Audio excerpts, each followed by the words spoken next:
Menurut Mas Tok, apakah ajaran-ajaran Bung Karno yang selama ini Mas Tok pelajari, yang selama ini Mas Tok ketahui itu tercermin juga di dalam Partai Demokrasi Indonesia Perjuangan yang dipimpin Bu Mega, Pak Jokowi? Secara yuridis formal tercermin, Ya. karena kalau kita lihat anggaran dasar, Ya, juga anggaran rumah tangganya kan di situ jelas PDI Perjuangan menganut ajaran-ajaran Bung Karno. ya, Tapi di tindakan-tindakan praktisnya, ya, ya ada juga yang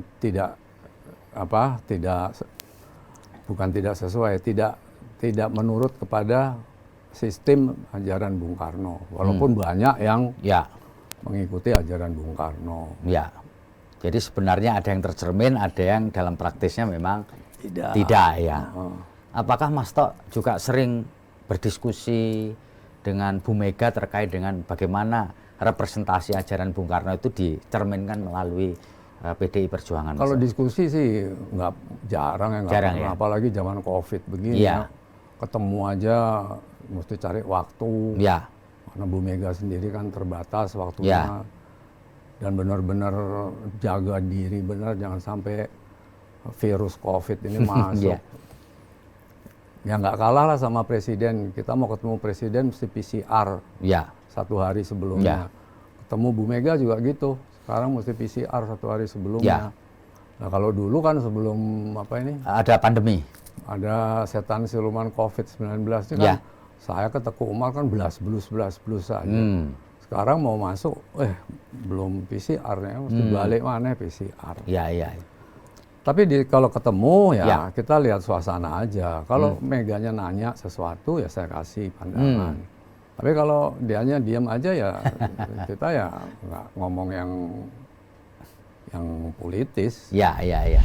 Mas Tok, di dalam proses Mas Tok menjadi putra sulung Bung Karno ini, apakah Bapak dulu pernah menyampaikan keinginan supaya Mas Tok itu adalah orang yang nanti akan melanjutkan ajaran-ajaran beliau, melanjutkan pemikiran beliau sebagai putra tertua, Mas Tok? Enggak, Bapak tuh udah tahu gimana watak saya. Oke. Jadi jauh hari sebelumnya, Bapak udah ngomong, saya tuh berdoa ke Tuhan Yang Maha Esa, supaya si Guntur ini jangan jadi presiden lah.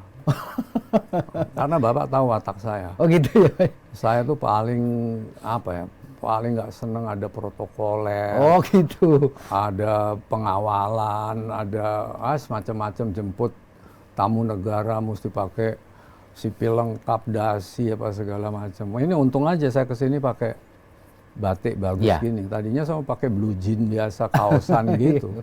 Iya ya, memang dari kecil Mas Tok nggak suka hal-hal yang sifatnya protokoler. Ya kan gitu ya. Maka itu Bapak kemudian, wah ini nggak bisa jadi presiden. Nggak bisa. Tapi sebagai penerus ajaran beliau kan nggak ada hubungannya sama protokol. Nggak ada. Kalau meneruskan ajaran Bung Karno nggak ada hubungannya jadi presiden atau tidak jadi presiden, atau ada hubungannya dengan protokoler apa enggak. Iya. Katok pendek kita kasih indoktrinasi sama generasi muda juga bisa. Iya. Mas Tok, gimana?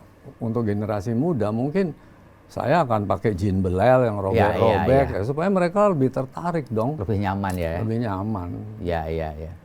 Mas Tok, apa contoh ketidaksukaan Mas Tok waktu muda dulu terkait dengan protokoler, Mas? Ya itu, kemana-mana sebagai anak presiden mesti dikawal. Nah, lalu apa yang Mas Tok lakukan untuk menghindari pengawalan lalu masuk gitu? Saya bilang sama Bapak waktu saya lulus SMA. Ya, lulus SMA. Ya, saya nggak berani saya bilang sama Bapak. Ya. Pasti marah. Saya bilang ke Ibu. Ya. Bu, aku udah SMA. Aku udah nggak mau dikawal-kawal lagi. Tolong sampein ke Bapak. Ibu nyampaikan. Nah, Bapak jawabannya waktu itu ya nanti akan difikirkan. Ya udah.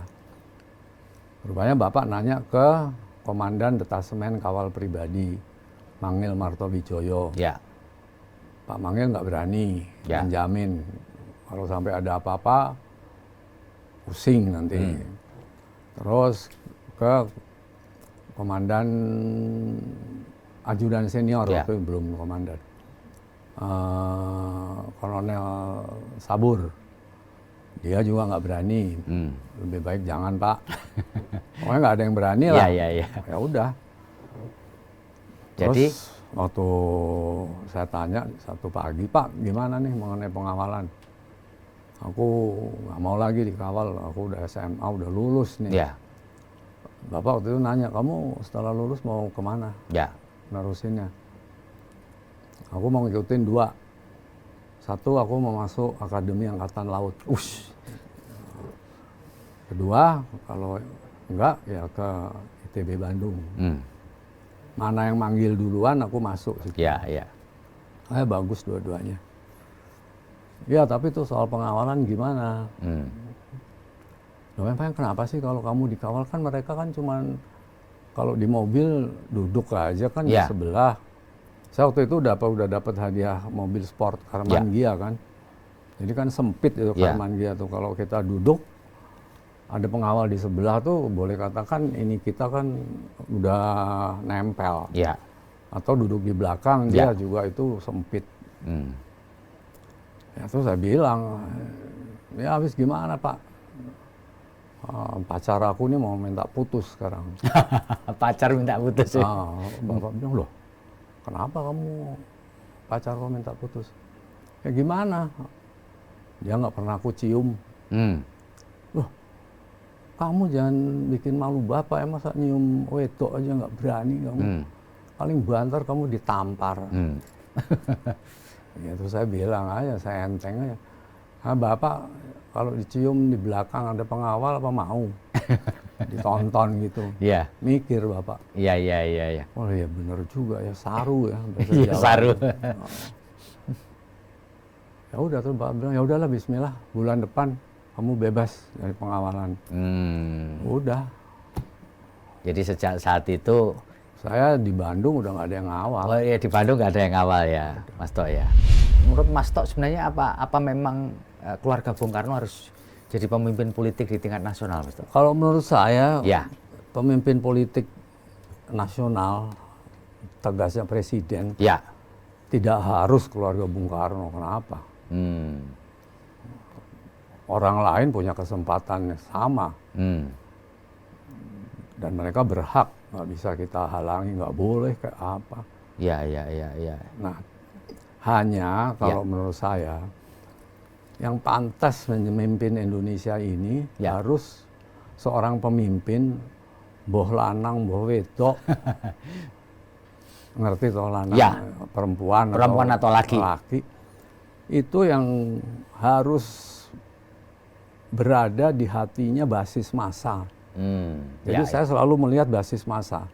Saya nggak peduli ada apa itu kalangan atas, ada survei elektabilitas segala macam. Itu untuk saya tidak terlalu penting. Yang penting dia ada di hatinya basis massa atau tidak. Oke. Kalau dia nggak ada di hatinya basis massa, bahwa elektabilitasnya sak tinggi langit, omong kosong. Tapi kalau dia memang ada di basis massa, walaupun elektabilitasnya rendah, itu pantas jadi pemimpin, jadi presiden.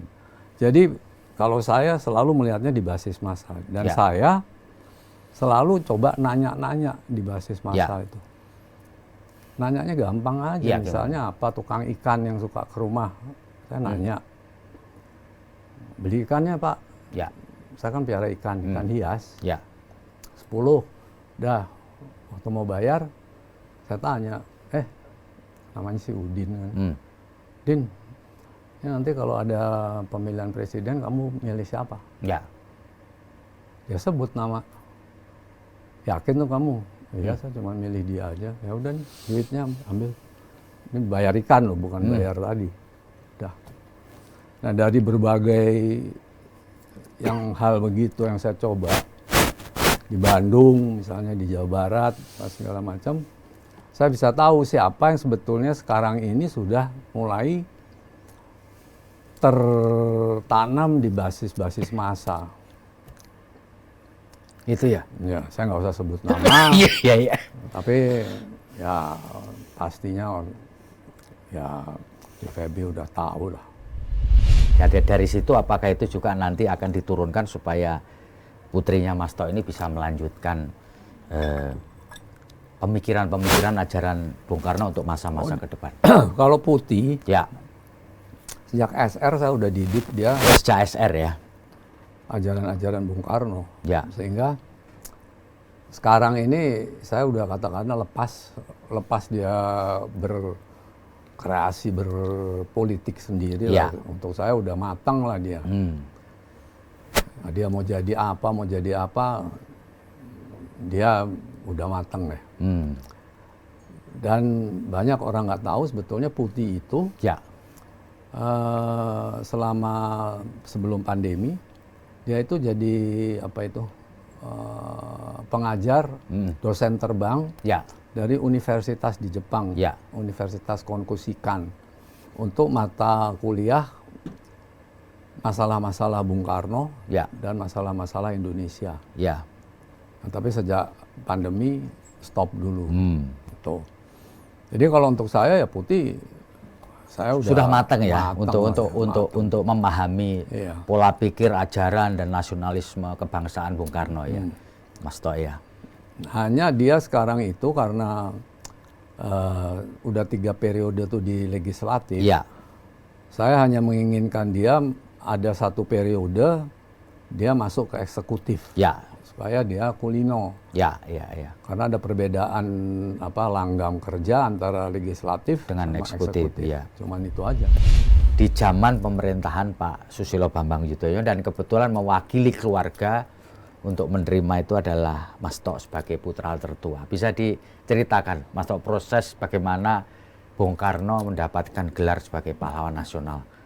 Kalau prosesnya saya nggak tahu. Ya. Kok Bung Karno kemudian dikasih gelar pahlawan nasional. Ya. Hanya waktu saya diundang Ya. untuk mewakili, Ya. saya mula-mula nggak mau. Oh, semula nggak malu ya? Nggak mau. Dan itu sampai diadakan rapat, Mega kalau nggak salah ngundang rapat Ya. di kediamannya Teguh Umar, Ya. dihadiri tokoh-tokoh ya partai ya segala macam. Ada juga Pak siapa tuh dulu sebagai apa Pak Jimli Asidiki. Oh, Jimli Asidiki ya. Itu sebagai apa ya dulu ya zamannya itu. Mungkin ketua Namanya MK. SBY. Iya. Namanya SBY. Ah. Saya lupa itu. Ya. Ya udah, saya bilang sama Mega waktu itu, Dis, udah yang aku kasih mandat mewakili keluarga kamu aja lah. Oh, Bu Mega maksudnya ya? Saya panggilnya Adis. Nah. Nggak mau dia. Oh, Bu Mega nggak mau? Nggak mau. Nggak Mas, kan masih ada Mas yang lebih tua. Ya. Alah, cuma nerima gini-gini aja, selempang. Aku nggak mau. Enggak, aku nggak mau. Mas aja. Terus saya bilang sama menantunya Pak Hatta, Mas Sri Edi Swasono. Ya. Mas Sri Edi, aku juga nggak mau lah. Apa waktu itu Mas Tok nggak mau? Terus Mas Sri Edi nanya, lu kenapa Mas? Ah. Ya, kalau cuman suruh datang dikasih apa? Dikasih penghargaan, terus dikasih sertifikat Bung Karno pahlawan nasional, apa gitu-gitu. Nggak mau aku. Ya. Lalu Mas Tok apa syaratnya? Syarat saya, Presiden SBY setelah menyerahkan selempang pahlawan nasional, dia harus berani pidato mengatakan bahwa Undang-Undang nomor 33 MPRS 67 yang menyatakan Bung Karno dapat diduga terlibat PKI, Ya. dia mesti berani pidato itu otomatis juga dicabut atau tidak berlaku lagi. Karena ada gelar pahlawan nasional. Karena ada gelar pahlawan nasional. Ya udah aku sampaikan sama Pak Jimli. Sampaikan ke Pak Jimli nggak tahu SMS sama SBY waktu itu. Akhirnya ada jawaban dari SBY, dikasih lihat ke saya, pokoknya Presiden bersedia untuk menyatakan secara terbuka itu. Ya. Seperti yang diminta Mas Tok ya? Seperti yang diminta saya. Ya udah kalau gitu saksi Mas Riyadi ya. Ya. Aku hadir. Oh, hadir ya. Mewakili. Udah. Ya ke istana akhirnya SBY datang kasih penghargaan apa gimana, pidato, Ya. tapi nggak ada nyinggung itu. Oh, nggak nyinggung seperti yang diminta Mas Iya, To? seperti yang dinyinggung itu. Ya aku ya agak nggak enak dong. Nah, Ya apa sih presiden udah janji-janji, aku udah lihat apanya tuh. pesan Apa? singkatnya, SMS. WA, Iya, WA WA. apa SMS tuh nggak tahu. Mau ngomong pidato mengenai keputusan MPRS 33 67 mengenai Bung Karno patut diduga terlibat G30S kok nggak disinggung-singgung sama sekali. Cuma jadi pahlawan nasional gitu aja. Dan itu sebetulnya kan panjang tuh rangkaiannya kalau itu dipidatokan kan. Ya. Saya mengharapkan itu. Ya. Tapi nggak kesampaian, ya udah. Nggak protes Mas To waktu itu Mas? Protes Ke siapa? Pak Jimli atau ke? ke SBY. Oh, Pak, mana pidatonya, saya bilang. nah terus Pak SBY waktu itu? Nanti lain waktu saya akan pidato lagi. Ya, sudah.